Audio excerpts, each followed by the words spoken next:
મિત્રો, જ્યારે આપણે 2023ને આંતરરાષ્ટ્રીય મિલેટ વર્ષ તરીકે ઉજવી રહ્યા છીએ ત્યારે મિલેટનું મહત્ત્વ શું છે તે આપણે સમજવું જોઈએ અને શા માટે આપણે ઉજવી રહ્યા છીએ.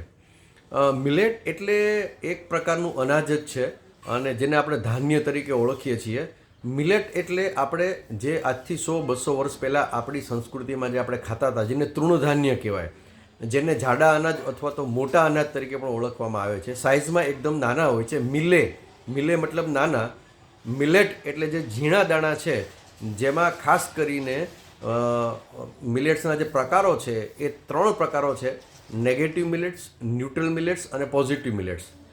એનું મહત્ત્વ શું છે આ 3 મિલેટ્સનું, તો એ સમજીએ કે મિલેટ્સ એ આપણા આરોગ્ય માટે ખૂબ જ ફાયદાકારક છે, કારણ કે એમાં પ્રચુર માત્રામાં પોષક તત્વો રહેલા છે જે આપણા શરીરને સ્વસ્થ રાખવામાં ખૂબ જ મદદ કરે છે.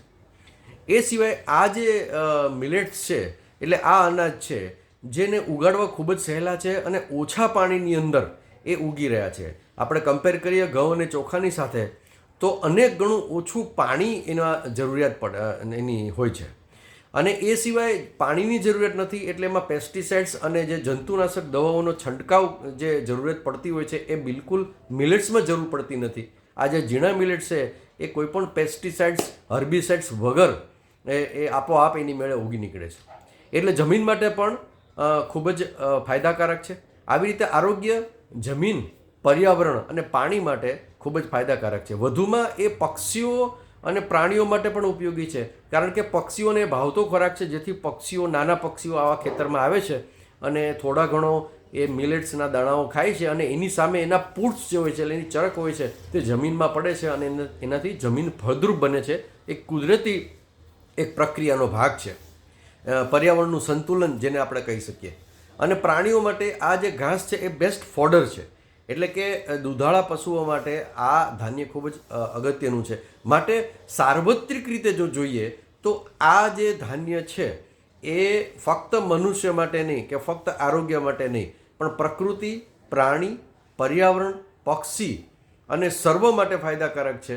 એનો સાર્વત્રિક ઉપયોગ છે અને એ પર્યાવરણનું બેલેન્સ કરે છે. માટે આ મિલેટ્સને આપણે આપણા ખોરાકમાં અપનાવવા જોઈએ. વાત કરીએ આપણે મિલેટ્સના જે આરોગ્યના ફાયદાઓ છે, જેમાં 5 પોઝિટિવ મિલેટ્સ છે, જેમાં કોદરી છે, કાંગ છે, સામો છે, હરિકાંગ છે અને કુદકી અથવા ગાજરો છે. 5 પ્રકારના જે પોઝિટિવ મિલેટ્સ છે, અને પોઝિટિવ એટલા માટે છે કે તેની અંદર કાર્બોહાઈડ્રેટ અને ફાઇબરનો જે રેશિયો છે એ 10ની નીચે છે. કાર્બોહાઈડ્રેટ એટલે કે શુગર કે શર્કરા, અને ફાઇબર એટલે કે રેસા. કોઈ પણ ધાન્ય માં કાર્બોહાઈડ્રેટ એટલે કે શર્કરા અને ફાઇબર કેટલું છે તેના આધારે એનું વર્ગીકરણ નેગેટિવ છે, ન્યુટ્રલ છે કે પછી પોઝિટિવ છે એના એ કરવામાં આવતું હોય છે. તો આ પોઝિટિવ મિલેટ્સમાં આપણે વાત કરીએ કોદરી, તો કોદરી બ્લડ પ્યોરિફાયર છે, આપણી ઇમ્યુનિટી વધારે છે, રક્તને શુદ્ધ કરે છે. કાંગ છે એ શ્વાસની તકલીફ, ફેફસાની તકલીફ, એલર્જીની તકલીફ અને ચેતાતંત્રની બીમારીઓ, પેરાલિસિસ, લકવા, યાદશક્તિ, આ બધાની અંદર ખૂબ જ ફાયદાકારક છે. હરિકાંગની વાત કરીએ તો જેને બ્રાઉન ટોપ કહેવામાં આવે છે, તે અનેક પ્રકારના પેટની અંદર રહેલા નાના નાના ઓર્ગન્સ છે, સોફ્ટ ઓર્ગન્સ, જેનું ક્લિન્ઝિંગ કરે છે અને એમના માટે ખૂબ જ ફાયદાકારક છે.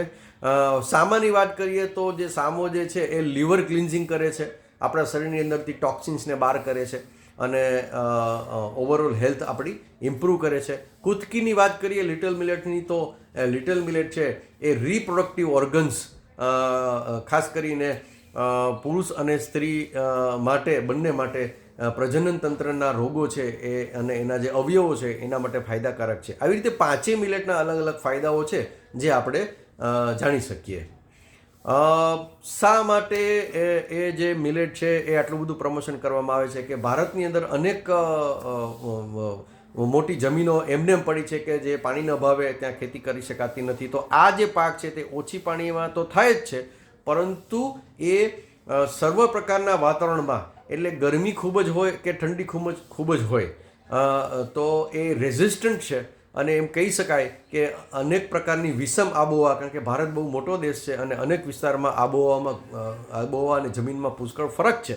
તો બધી જ પ્રકારની આબોહવા અને બધી જ પ્રકારની જમીનની અંદર આ અલગ અલગ જે ધાન્ય છે પોઝિટિવ ધાન્ય એ ઉગી શકે છે. માટે ભારત માટે એ આશીર્વાદરૂપ છે. ભારતની ઇકોનોમીને એક સ્તર ઉપર લઈ જાય એમ છે. ખેડૂત માટે ખૂબ ફાયદાકારક છે, કારણ કે નાનો ખેડૂત પણ તે વાવી શકે છે, જેમાં ઓછામાં ઓછા રિસોર્સિસ જોઈએ છે.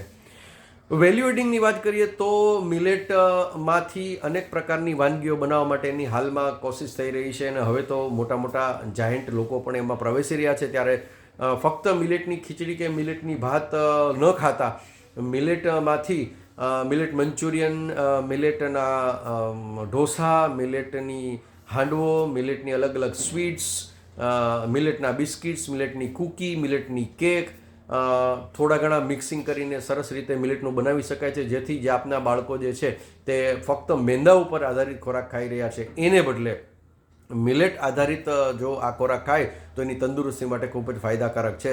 એટલે મિલેટની ડિમાન્ડ પણ વધી રહી છે. આંતરપ્રેન્યોરશિપ માટે પણ મિલેટના ખૂબ જ સ્કોપ છે.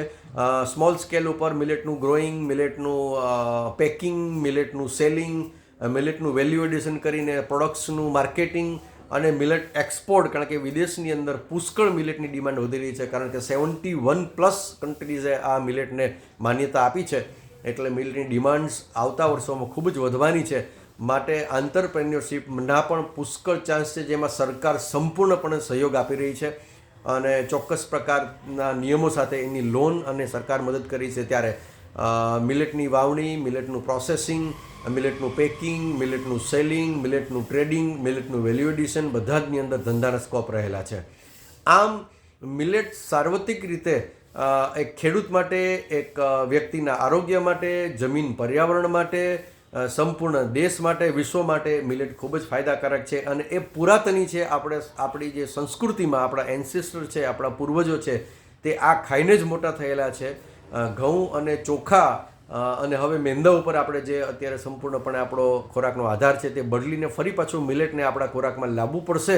તો ધીમે ધીમે જો એ કાર્ય કરશું તો મને લાગે છે કે મિલેટ એ આખા વિશ્વ માટે અને ખાસ કરીને ભારતની જે આરોગ્યની સ્થિતિ જે કથળી રહેલી એને પણ ફાયદો કરાવશે. પ્રકૃતિ અને પર્યાવરણને ગ્લોબલ વોર્મિંગ જે છે કે જમીનના કાર્બન લેયરનો જે ઇસ્યુ છે તેને મહદઅંશે સોલ્વ કરવામાં, કે અંડરગ્રાઉન્ડ વોટર જે નીચું જઈ રહેલું છે, પીવાલાયક પાણી ઓછું થઈ રહ્યું છે, પંજાબ જેવા દેશમાં પાણીની કિલ્લત છે, ત્યારે આ એક વાતને ધ્યાનમાં રાખીને મિલેટને જ અપનાવવું રહ્યું.